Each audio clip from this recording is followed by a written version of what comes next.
செங்கல்பட்டு மாவட்டம் திருப்போரூர் அருகே சிறுதாவூர் பகுதியில் அமைந்துள்ள அரசு பள்ளியில் கட்டட மேற்பூச்சு பெயர்ந்து விழுந்து 3 மாணவிகள் காயமடைந்துள்ளனர். இதுகுறித்த கூடுதல் தகவல்களை எமது செய்தியாளர் நந்தகோபாலிடம் கேட்கலாம். நந்தகோபால், வணக்கம். இந்த சம்பவமானது எப்பொழுது நடைபெற்றது? காயமடைந்த 3 மாணவிகளுடைய உடல்நிலை தற்பொழுது எப்படி இருக்கிறது? விரிவான தகவல்களை பதிவு பண்ணுங்க. வணக்கம். அதாவது செங்கல்பட்டு மாவட்டம் திருப்போரூர் அருகே சிறுதாவூர் பகுதியில் அமைந்துள்ள ஊராட்சி ஒன்றிய தொடக்க பள்ளியில சுமார் 200க்கும் மேற்பட்ட மாணவர்கள் பயின்று வருகின்றனர்.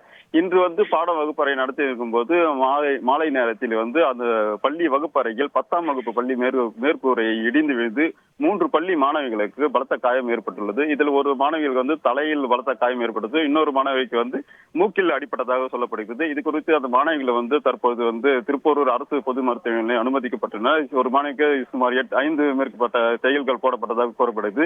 இந்த பள்ளி கட்டடமானது கடந்த 8 ஆண்டுகளுக்கு முன்பு கட்டப்பட்ட பள்ளி கட்டடம். அது ஊராட்சி ஒன்றிய அலுவலகம் மூலமாக கட்டப்பட்ட கட்டடம். அது கடந்த ஒரு 8 ஆண்டுக்கு முன்னர் கட்டப்பட்ட கட்டடமும் தற்போது விடிந்து விழுந்தது இந்த பகுதி மக்களிடையே பெரும் பரபரப்பை சூழ்ந்துள்ளது. இது குறித்து திருப்பூர் சட்டமன்ற உறுப்பினர் இது சம்பந்தமாக கல்வித்துறைக்கு அறிக்கை ஒன்று வெளியிட்டுள்ளார். அதில் சம்பந்தப்பட்ட அதிகாரிகள் மற்றும் அந்த கட்டடம் கட்டப்பட்ட ஒப்பந்ததாரர்கள் மீது நடவடிக்கை எடுக்க வேண்டும் என்பதும், இந்த கட்டடத்தில் ஊராட்சி ஒன்றிய தொடக்கப்பள்ளி மேல்நிலை பள்ளியாக தயார் உயர்த்தப்பட்டு அதனுடைய அறிக்கை தாக்கல் செய்யப்பட்டது. ஆனால் இந்த இடத்துல போதிய. நன்றி நந்தகோபால், உங்களுடைய விரிவான தகவல்களுக்கு. செய்திகளை உடனுக்குடன் தெரிந்து கொள்ள உடனே சப்ஸ்கிரைப் பண்ணுங்க.